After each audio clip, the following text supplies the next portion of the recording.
son no menores. Si uno quisiera resumir en un cuadro la metodología de cálculo del IPC, diría que primero hay una fijación de una canasta o una cesta de bienes y servicios. Es decir, cuáles son los bienes que normalmente consume la población. Se forma una cesta de bienes. Esto no es arbitrario, ¿no es cierto? Esto supone un montón de encuestas, ¿cierto?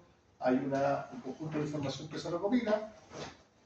Después, una vez que eso ocurre, se averigua cuáles son los precios de esos bienes y servicios. Para eso se formulan encuestas, se hacen cálculos, estudios de campo, ¿cierto? Se observan variaciones, se consulta distintos lugares, porque no todos los bienes se venden en un mismo, entonces se sacan, se obtienen promedios. ¿Sí? Después viene, obviamente, el cálculo del costo de la cesta de bienes y servicios. ¿Sí? Calculé la cesta, recopilé información para determinar los precios y después fijo los promedios y digo el costo de la cesta es, qué sé yo, 50.000 pesos. ¿Cierto? Entonces, la lechuga, el pago de los colegios, están los bienes más heterogéneos que ustedes imaginan. Son bienes y servicios. Después se elige un año base y para efectuar el cálculo del índice. ¿Qué significa el establecimiento de un año base? Que yo voy a decir, bueno, voy a partir de acá. Esto no se parte año a año, esto partió el año 1920, pero cuando partió era así. Se estableció como año base, por ejemplo, el año 1920, y dentro del 1920 se establecen los distintos meses, y los distintos meses significa que se va viendo el cálculo mes a mes. Entonces el IPC del mes de febrero fue de tal cantidad, en marzo va a ser de tal cantidad. El IPC, por ejemplo, de este mes, de mayo, que se dio a conocer el día lunes, es de 0,3%. Y antes, en marzo, había sido el 1,1%. Y así cuando se va sumando, se suman dentro de un año, que no un año calendario, sino que un año, digamos, no sé cómo se dice, no es calendario, pero es los 12 meses, digamos, se forma la inflación interanual. Esa es la inflación interanual, que supone, por ejemplo, sumar el mes de junio de este año al mes de mayo del otro, ahí están los 12 meses y ahí va la inflación anual. Entonces, cuando se sabe la inflación de junio de este año, se corre un mes hacia adelante y se resta un mes hacia atrás. Entonces va a ser la inflación desde julio del año pasado a junio del 2021. Y así sucesivamente, ¿cierto? Después se calcula cuando se establece el año base y se compara ese año base con el otro año, el año en evolución, se sabe cuánto aumentó el costo. Muchachos, dame una listita, por favor. Se sabe cuál fue el porcentaje de aumento del costo de esa canasta, y eso permite determinar el cálculo de la tasa de inflación. ¿Sí? O sea, eso permite, calcular la tasa de IPC, el índice de precios al consumidor, cuánto se produjo la variación. Eso uno podría decir, por ejemplo, la variación, la canasta valía 50.000 pesos. La evolución después del año base fueron, por ejemplo, qué sé yo, 55.000 pesos. ¿Cierto? ¿Cuánto es la variación porcentual?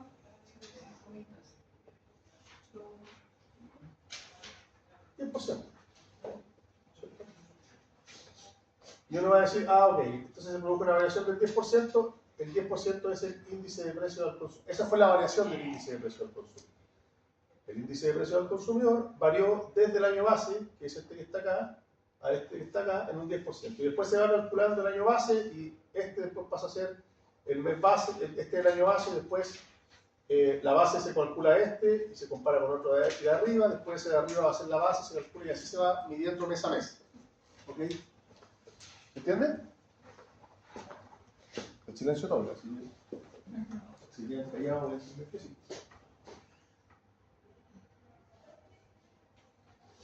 Ahora, ¿qué es lo que hay en la canasta del IPC? Ahí vamos a ver cómo se produce el cálculo específico, pero es bien, no hay ninguna complejidad. ¿Qué es la canasta de bienes? La canasta de bienes y servicios que sirve para el cálculo del IPC es lo más heterogéneo que se puede imaginar. Aquí se hacen encuestas de estudios de campo por parte de IE, hay toda una metodología que no voy a explicar porque es demasiado larga, pero considera todos los bienes que las familias normalmente consumen. ¿Sí? Entonces se considera, por ejemplo, el pago de los colegios, el pago de tickets de avión, se considera también el pago de distintos tipos de alimentos, compra de artículos electrónicos, entrada a los estadios, es decir, todo lo que uno podría entender que las familias chilenas normalmente consumen, uno lo mete en esa canasta para establecer cómo han evolucionado los precios de un periodo a otro. Aquí se explica la metodología del IPC para el caso de Estados Unidos, en ese libro, el griego alemán. Pero la verdad es que no es muy distinto. Obviamente las familias no son las mismas, los ingresos no son los mismos. Pero eso da un poco lo mismo. Lo que importa es la metodología, que es más o menos parecida. Los bienes que consumen las familias chilenas normalmente no son los mismos que consumen las familias americanas, ¿cierto? Pero la metodología es la misma, solamente va a cambiar el resultado, ¿cierto?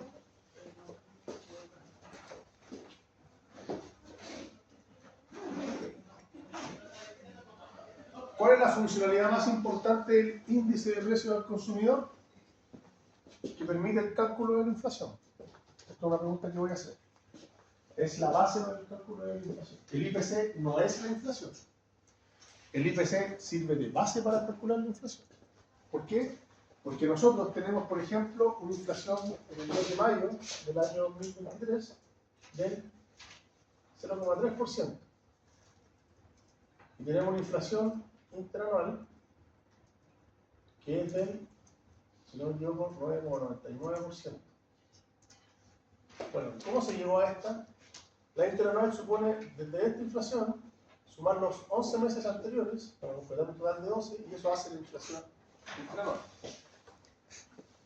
Entonces, el IPC es la variación de precios que experimenta la canasta de bienes en un periodo determinado y ese IPC es la base de cálculo de la inflación. Pero no son lo mismo. Y de hecho, aquí en la fórmula está. El IPC son los precios de la canasta del año en cuestión, partido por los precios de la canasta en el año base, para ver cómo ha evolucionado, por eso se calcula un año base y después el año siguiente, y eso se multiplica por 100, para darle un porcentaje. Esa es la fórmula matemática para darle un porcentaje. ¿Sí? Bueno, hay fórmulas matemáticas que ustedes se van a tener que aprender, porque tenemos que saberla. La tasa de inflación, entonces, es la variación porcentual que experimenta el IPC con respecto al periodo anterior, al periodo base. Entonces, insisto, para que haya mayor claridad, la inflación en el mes de mayo, para que todos lo vean, fue del 3%, 0,3%.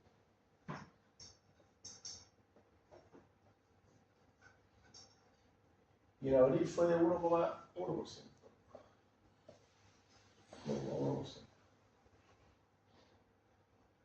¿Qué significa eso?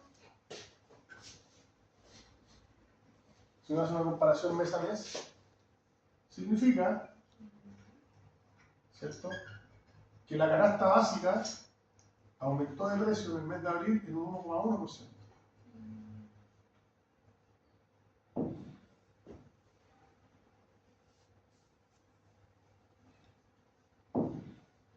Pero en el mes de mayo, la canasta básica, en relación con el precio del año base, aumentó un 0,3%.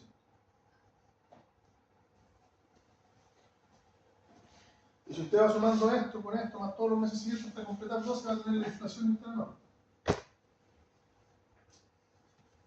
Entonces, en el fondo, el índice de precios al consumidor es lo que permite calcular la inflación, pero no la inflación. La inflación es la suma de los IPCs. Entonces, uno dice, los precios variaron en un 12%, la inflación está en un año determinado, las inflaciones mensuales sumaron 12%, por ejemplo, 9,9 en el caso de Chile. La inflación anual, interanual, ¿por qué es interanual? Porque cubre más de un año. ¿Por qué? Porque cubre 12 meses que no van necesariamente de enero a diciembre, van de junio del 2022 a mayo del 2023, por ejemplo.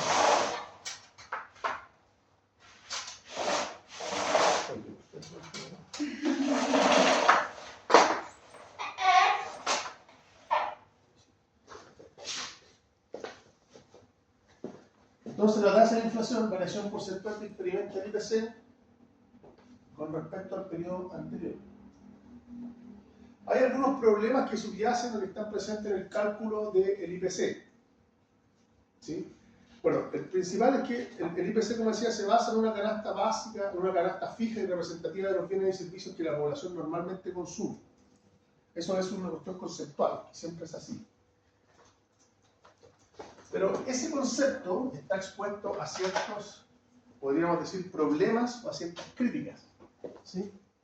¿Qué pasa si cambian las preferencias de las personas? Entonces yo podría pensar, por ejemplo, que en la canasta están las entradas de estadio, los viajes, tickets de avión, la compra de manzana, plátano y la compra de jeans azules, porque son los que normalmente la gente compra.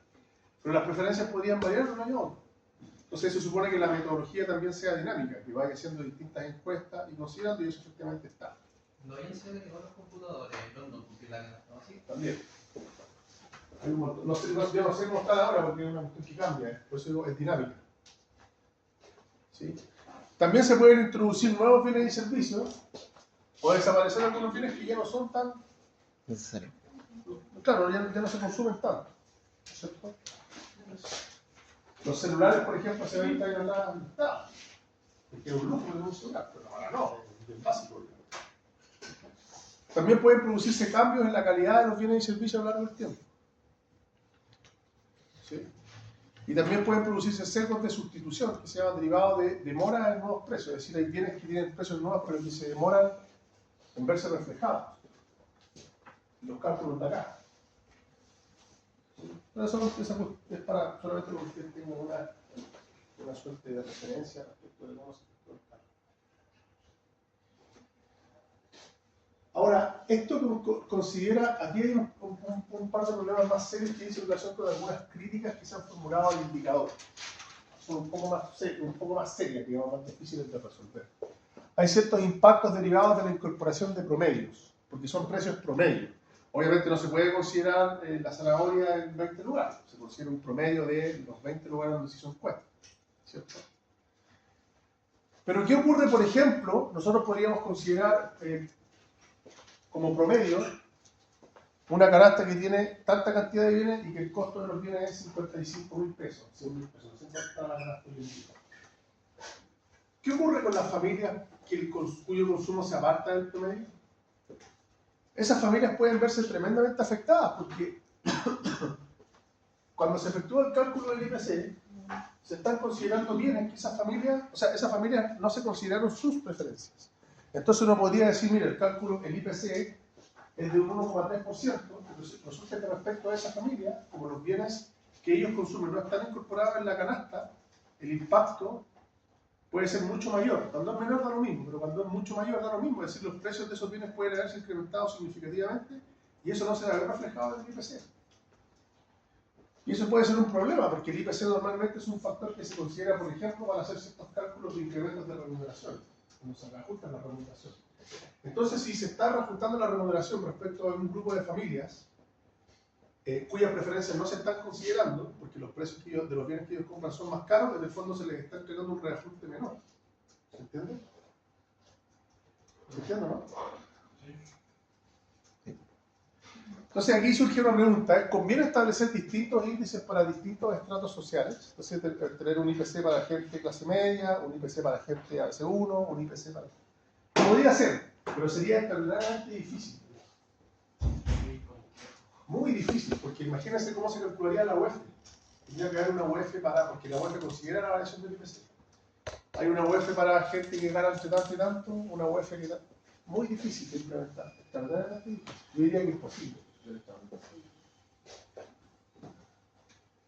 Ahora, el IPC mide tendencias generales en la variación de precios en un periodo dado.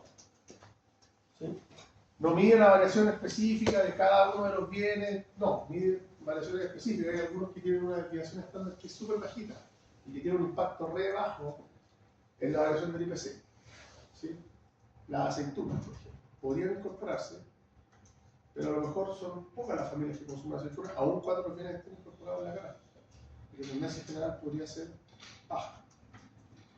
Pero si se incorporan las papas, que las personas normalmente compran papas, un incremento significativo producto de una lluvia permanente que ha implicado que la cosecha de invierno sea mucho menor, podría tener un impacto mucho más significativo.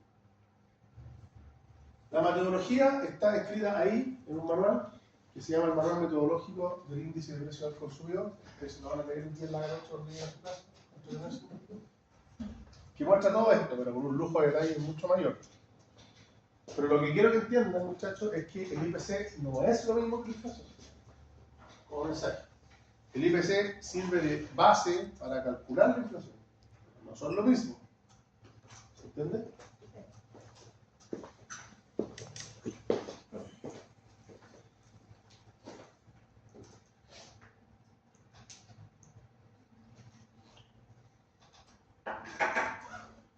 Vamos a ver esto. Ahora, los 15 minutos que quedan. Vamos a ver, ya el tiempo, así que tenemos que hacerlo.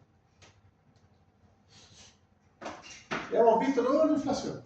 ¿Qué significa la inflación? ¿Cuál es el impacto que genera la inflación? Todo lo negativo de la inflación. O sea, perdón, con toda la explicación conceptual de la inflación. ¿Cuáles son las causas de la inflación? ¿Cómo se relaciona con el incremento de la cantidad de dinero? ¿Cómo se efectúa el cálculo del índice de precios consumidores que sirve de base con la inflación? Todo eso lo hemos visto. Ya hemos visto antes el impacto negativo de la inflación en la economía, porque es un factor macroeconómico más relevante. Ahora vamos a ver por qué es tan mala la inflación. Ya hemos dicho varias cuestiones.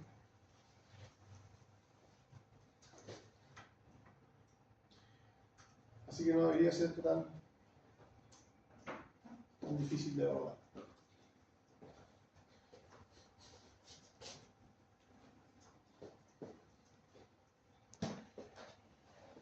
Aquí me equivoqué. Incremento de la cantidad del nivel de precios. El efecto negativo lo voy a modificar después cuando lo suba. El incremento de la cantidad de dinero, es decir, la oferta monetaria, que es la cuestión que decía del Banco Central, incrementa el nivel de precios. Eso está claro y no hay ninguna duda. ¿Sí? Sin embargo, la pregunta que surge es en qué medida este incremento afecta al resto de las variables económicas. Llámese empleo, producción, salarios, tasa de interés. Esto ya lo he explicado, digamos, no en esta clase, lo he explicado a lo largo de todo el semestre. El semestre ustedes deberían ya saberlo, por tanto no voy a repetirlo de nuevo. Ya he explicado este cansancio, que la inflación es el mal supremo de la economía, al menos en términos macroeconómicos. Pero hay algunos autores, lo voy a decir también, hay algunos autores que dicen que es una cuestión bien discutida, lo voy a explicarla en general, digamos, no para... Lo voy a explicar en general, no con el ánimo de complejizar el asunto, sino para que ustedes entiendan que esto también existe. Hay algunos autores que dicen que en un escenario de largo plazo, es decir, de un horizonte temporal que generalmente son mayores a 5 años, la verdad es que la inflación no genera suficiente impacto sobre ellos, porque se produce lo que se llama la neutralidad monetaria. ¿Sí? Y ellos dicen que la variación o la modificación de alguna de las variables monetarias, que son las nominales, no genera impacto en las variables monetarias reales. ¿Ya? ¿Qué significa eso en términos sencillos? Porque está escrito en chino mandarín. Que en el fondo todo lo que dice relación, por ejemplo, con producción, con lo que dice relación del PIB, o con lo que dice relación con el empleo, en donde tiene inflación, en donde tiene efecto de inflación, por ejemplo, en el caso del empleo, que considera el salario mínimo, en el caso de la producción obviamente también depende en gran medida del salario mínimo y también depende de cuestiones como, por ejemplo, los costos de determinados insumos que hacen que las empresas compren más bienes o menos bienes dependiendo del precio. Y también lo que dice en relación con el PIB, el Producto Interno Bruto. ¿Qué es lo que se dice? Se dice que, claro, cuando hay inflación, todas estas variables operan a la baja, ¿cierto? El empleo baja, lo que le he dicho, la producción baja, el PIB se reduce porque hay menos producción. Pero hay una teoría que es la neutralidad monetaria que dice que en realidad eso no es así. Miren lo que estoy diciendo, eso no es así. ¿Y por qué no es así? Porque resulta que la inflación afecta a variables nominales, pero después generalmente existe lo que se llama las unidades reajustables, que lo que hacen es calcular, es incorporar el impacto de la inflación en todas estas variables. Entonces, por ejemplo, ellos dicen que cuando se habla de las tasas de empleo, el salario mínimo ustedes saben que se reajusta año a año, ¿no es cierto? Todos los años se discute un nuevo salario y ese salario nuevo considera el cálculo de la inflación. Y de hecho incrementa siempre en función del monto de la inflación. Entonces, en realidad, dicen ellos, lo que termina ocurriendo es que la variable monetaria termina incorporando el efecto de inflación, termina neutralizándolo, porque se produce un reajuste, y por lo tanto, en realidad, ese impacto del que se habla no está. Por eso se habla del PIB real y el PIB nominal. El PIB nominal es el histórico, pero el real es el que considera el cálculo de la inflación. ¿Sí? Ese es un escenario de largo plazo. Entonces dice, en realidad, todo esto que se dice, que la inflación es tan mala en el muy largo plazo, eso no ocurre. El problema está en que el largo plazo puede ser 20 años. Y en esos 20 años podemos comer una inflación de 15%. Pero hay otros autores que hablan de la no neutralidad monetaria, que es el escenario del corto plazo. Y dicen que en el corto plazo una alteración de las variables nominales, como la cantidad de dinero, la oferta monetaria, sí produce efecto en las demás variables económicas. Un efecto negativo. Produce un efecto negativo en el empleo, por las razones que hemos dicho. Produce un efecto negativo en la productividad, y por lo tanto en el PIB real. Pero esas son las dos concepciones que existen. Ahora, Mankiw, que es una cuestión, dice Mankiw, yo lo expliqué ya, y uno de los principios macroeconómicos, esto son una apunte que le subí, que es un apunte cortito, pero importante. La inflación aumenta cuando el Estado imprime demasiado dinero. Básicamente ese es un principio de la economía. Ahora, la impresión de dinero, insisto, muchachos, no es el efecto helicóptero. O sea, el impacto es ese. Pero la forma en que se hace no es esa. No es un avión contratado por el Estado que lanza dinero. Es básicamente emisión monetaria a través de emisión de bonos, certificados de deuda, que hacen que el Estado adquiera dinero y que en el fondo aumente la inflación. Entonces aquí se considera el cuadro gráfico para que después lo vean en sus computadores, cuando suba la PPT, que se ve muy directamente cómo se asocia el cálculo, el incremento de la cantidad de dinero con la inflación. Van de la mano. En 4 países en distintas fechas. Están muy cerca. Aumenta la inflación, aumenta la cantidad de dinero, aumenta la inflación. Se mueven en la misma dirección. Si esto fuera al revés, si esto estuviera por acá, significaría que no hay relación entre ellos. Pero como están en el mismo nivel, se produce lo que se llama correlación, o eventualmente causalidad. Una variable explica otra. En este caso, el aumento de la cantidad de dinero puede tener una correlación, y en realidad, más que correlación, es una causa, de acuerdo a la teoría cuantitativa, ¿cierto?, del incremento de la inflación. ¿Así?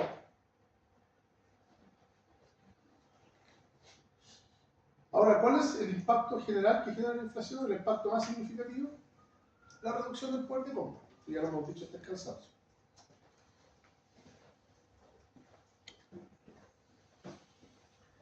Y aquí hay dos preguntas muy importantes. Ya, poquito más. ¿Por qué razón los gobiernos deciden imprimir dinero, aún conscientes de sus perniciosos efectos? ¿Y por qué es posible señalar que la inflación es un impuesto y se habla del impuesto inflacionario? ¿Es esto real o, examinado más a fondo, resulta falaz? Es una pregunta. La falacia de la inflación, que es, digamos, la discusión que decía recién entre la neutralidad monetaria y la no neutralidad monetaria. No nos concentremos tanto en esto porque es un poco más. Ahora, si los gobiernos están conscientes, y todo esto existe evidencia económica, teórica, dogmática, todo escribir, inflación, genera un impacto negativo, ¿por qué diablos los gobiernos se esmeran en imprimir dinero a través de emisión primaria o secundaria en básicamente ingresar una importante cantidad de dinero en la economía? ¿Por qué? ¿Por qué lo hacen? Si saben que es malo. ¿Por qué hay retiros del corto plazo? Bueno, no fue una decisión del gobierno, fue una decisión del Parlamento. ¿Por qué hay retiros del 10% si no están malos en la economía? Generan inflación que en el largo plazo nos perjudica a todos. Por su ideología. Exactamente, o sea, sí, efectivamente, pero claro, la explicación técnica de eso es que los gobiernos son, esto es casi una perogrullo decirlo, digamos, son gobernados por políticos, ¿cierto? Y los políticos tienen un pensamiento de corto plazo. ¿Cuál es ese corto plazo? La próxima elección, básicamente. Me interesa ser reelecto, los que pueden ser reelectos, el presidente no puede ser reelecto, pero al menos el sector político. Entonces, claro, obviamente aquí el riesgo está en el populismo, es decir, yo voy a incrementar la cantidad de dinero, total, los efectos de la inflación la vamos a sufrir en 2 años más, cuando probablemente nosotros ya no estemos en el era como decía John Maynard Keynes. Cuando le preguntaban por el efecto negativo que generaban las políticas keynesianas, decía, mire, mañana vamos a estar muertos. Entonces, eso hace que los gobiernos con un pensamiento muy cortoplacista se esmeren en incrementar la cantidad de dinero en la economía porque eso genera pan para hoy, el problema es que genera hambre para mañana. ¿Y cuáles son algunos de los mecanismos para evitar o bloquear este efecto? La autonomía del Banco Central es el más importante. Y por eso, en el caso de Chile, si no hubiera habido por los retiros del 10%, no existe la posibilidad de que el gobierno instruya al Banco Central a efectuar emisión monetaria. ¿Eso existe, sí, en qué país? Valga la redundancia.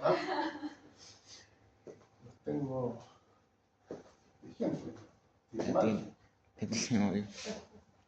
Ahora, ¿por qué? Y ahí va la segunda pregunta. ¿Por qué es posible señalar que la inflación es un impuesto? Bueno, porque el impuesto, los impuestos en general, lo que son, es una carga que uno tiene que asumir. ¿Cierto? Es un desembolso que uno tiene que hacer para pagar, a contribuir al financiamiento del Estado y contribuir a que haya mejores carreteras, hospitales, infraestructura pública, mercado. Bueno, resulta que cuando hay inflación, el dinero vale menos. ¿Sí? Y uno también, de alguna forma, tiene que efectuar un desembolso. ¿Por qué? Porque, obviamente, tiene que comprar los mismos bienes a precios más caros y eso significa un desembolso mayor. Es decir, con los impuestos la persona se hace más pobre, ¿cierto? Porque tiene que desembolsar más dinero. Bueno, con la inflación la persona también se hace más pobre. Particularmente afecta a los que son más pobres, a los que están más abajo en la escala social. ¿Y por qué? Porque a ellos básicamente se les resta dinero del bolsillo. Si es que tienen que comprar los mismos bienes que antes compraban, ahora van a tener que desembolsar más dinero. Y eso es muy parecido a un impuesto. ¿Sí? Tengo que desembolsar más dinero que no tenía considerado. Y eso es muy parecido a una carga monetaria. El impuesto es una carga monetaria. La inflación también es una carga monetaria. Porque tengo que o comprar menos bienes, si es que no puedo aumentar la cantidad de bienes que tengo que comprar, o puedo comprar los mismos bienes pero con más dinero. Eso equivale a una carga. ¿Qué es lo que es una carga? Un impuesto. Por eso se habla del impuesto inflacionario. ¿Y a quienes más afecta? A los más pobres. Bueno, se habla de la falacia de la inflación. Esto es una teoría muy alternativa, digamos, unas típicas teorías conspirativas, digamos, que dicen que, no sé, que Michael Jackson está vivo, ese tipo de cuestiones que son, o sea, esto es técnico y hay explicaciones teóricas, digamos, que algunos pueden comprar, o sea, pueden, digamos, considerar plausibles.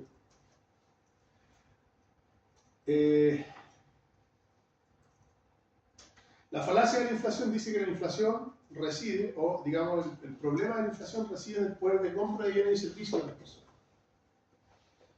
Entonces, el problema está cuando se reduce el poder de compra de las personas. Y algunos dicen que esas consecuencias son falsas. ¿Sí?